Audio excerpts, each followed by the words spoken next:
पाकिस्तान मुखालिफ चूरन बेचो और इंतखाबात जीत जाओ। मोदी सरकार ने पहले भी इसी गंदे धंधे से भारतीयों को बेवकूफ बनाया और अब एक बार फिर मोदी आ गया और छा गया।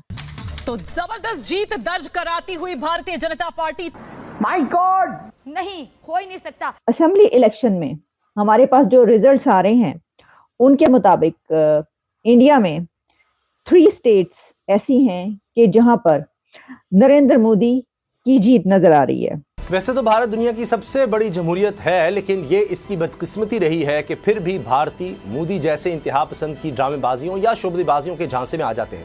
भारतीय इंतखाबात ऐसे माहौल में लड़े जाते हैं जैसे पाकिस्तान से बका की जंग लड़ी जा रही हो। दरअसल ये इंडिकेशन है जनरल इलेक्शंस की, आने वाले इलेक्शन में ये मूड कैसा है और अवाम या लोग जो हैं वो किसको वोट डाल रहे हैं।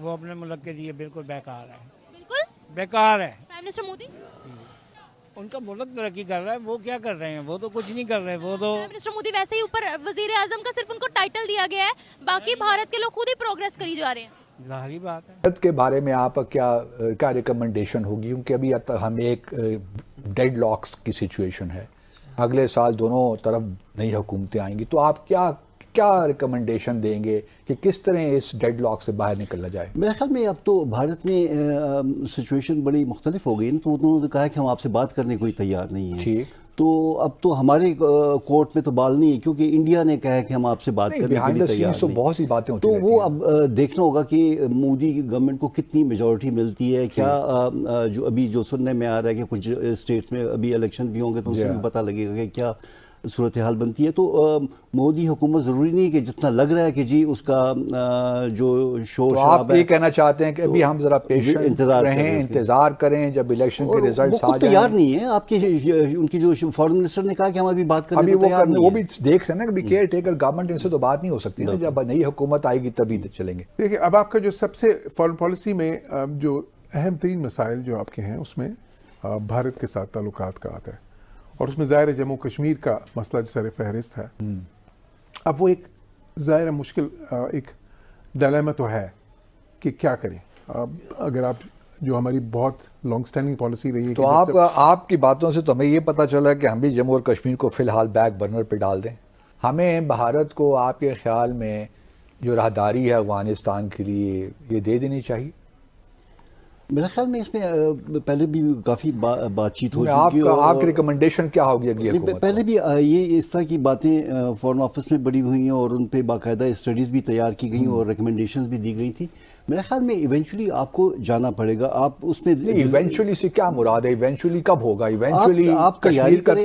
कश्मीर का मसला हल हुए बगैर हम ये कर लें? कश्मीर का मसला 70 साल से हल तो नहीं हुआ है, तो अब आप 70 साल पुरानी वाली स्टेज पे चले जाएंगे जी बिल्कुल हम किसी से बात नहीं करेंगे जब तक ये मसला हल नहीं होता। आपकी माशी ताकत नहीं है कि आप उसके मसले को हल करा सकें। आपकी अस्करी कुव्वत इतनी नहीं है। आपने 2-3 दफ़ा ट्राई कर चुके हैं, आप उसमें कामयाबी नहीं हुई। हम बड़े इस वक्त इंडिया के साथ ना कश्मीर के मामले बड़े एक नाजुक मोड़ पे हैं 5 अगस्त 2019 के बाद जी।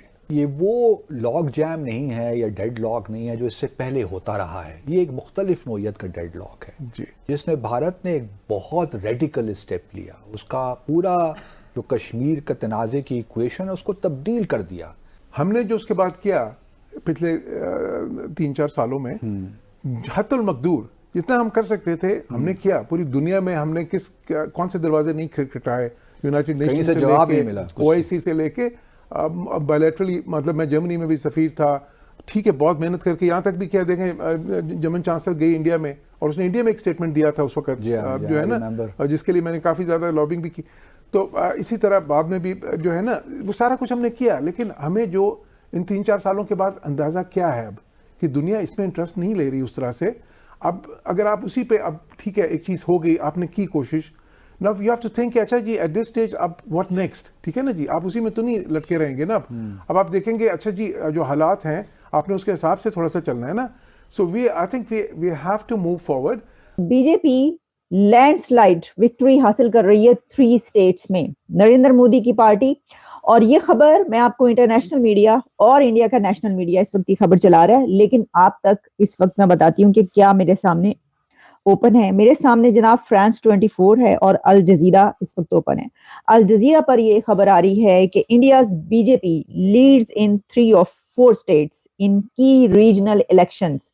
मैं कई दिन से ही कह रही थी कि हम मुख्तलिफ कोई ऐसे इवेंट्स आ रहे थे, इंटरनेशनल इवेंट्स या नेशनल इवेंट, जिसमें हम कहते थे कि भाई मोदी छा गया, जैसे कि मेलोडी एक सेल्फी चलना शुरू हुई COP 28 में, तो उसके ऊपर हमने कहा, उससे पहले भी मैंने कहा कि जालिमों मोदी आ रहा है, तो जालिमों मोदी आ गया है। 3 स्टेट्स में मोदी जीत गया है। और ये जो इलेक्शन है, दरअसल ये इंडिकेशन है जनरल इलेक्शंस की, आने वाले इलेक्शन में कि मूड कैसा है और अवाम या लोग जो हैं वो किसको वोट डाल रहे हैं। प्राइम मिनिस्टर मोदी ने अपनी कंट्री के लिए सर ऐसे कौन कौन से काम किए हैं जो आज पूरी दुनिया उनको सल्यूट कर रही है? पता नहीं क्या वजह है, किस वजह से कर रही है। इंडिया हमसे आगे है? हमसे आगे ही है ना, हमारी अपनी कमजोरियां। हम कितना आगे है? वो हमसे आगे जा रहे हैं, हम पीछे जा रहे हैं। ना आगे जा रहा है? ये अब क्या कह सकते हैं, चीजों में आगे जा रहा है। हर चीज में वो आगे बढ़ते जा रहे हैं, उनको लोग तरजीह दे जा रहे हैं। तालीम में, टेक्नोलॉजी में, इंफ्रास्ट्रक्चर में जैसे ना मुसलमान जो हैं वो अपने आप को मजबूत नहीं बनाना चाहते, पता नहीं क्या वजह है। मुसलमान मजबूत नहीं बनाना चाहते? यानी हम उनसे लेते हैं ना, कर्जे लेते हैं, उनकी वजह से हम कमजोर हैं। भारत की वजह से? भारत की वजह से नहीं, दूसरे मुल्कों की वजह से। दूसरे मुल्क हमें क्यों कहेंगे कि आप आगे ना बढ़ो? सऊदीया को तो कोई नहीं रोक पा रहा, दुबई को तो कोई नहीं रोक पा रहा। वो खुद मुख्तार है ना, उनके पास माल है, पाकिस्तान के पास कुछ नहीं है। पाकिस्तान के पास कुछ नहीं है? पाकिस्तान के पास होते हुए ये भी कुछ नहीं है।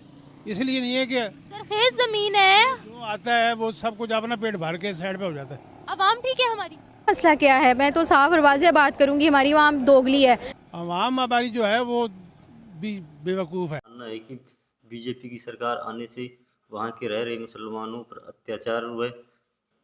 उनका मानना है कि मुसलमानों पर हमले बढ़ जाते हैं, जिससे गवर्नमेंट उनको सपोर्ट नहीं करती, वो हिंदुत्व को सपोर्ट करती है। पाकिस्तानी मीडिया और वहाँ की पब्लिक का मानना है कि भारत में कांग्रेस सरकार ही मुसलमानों को सपोर्ट करती है, उनकी सरकार में ही मुसलमान आज़ादी से रह सकते हैं, जबकि बीजेपी की सरकार होने पर उनको बहुत मुश्किलों का सामना करना पड़ता है। लेकिन पाकिस्तान को ये सोचना चाहिए कि जहाँ भी गवर्नमेंट किसी की भी हो, वहाँ मुस्लिम आराम से रहते हैं। ये पाकिस्तान नहीं, ये भारत है।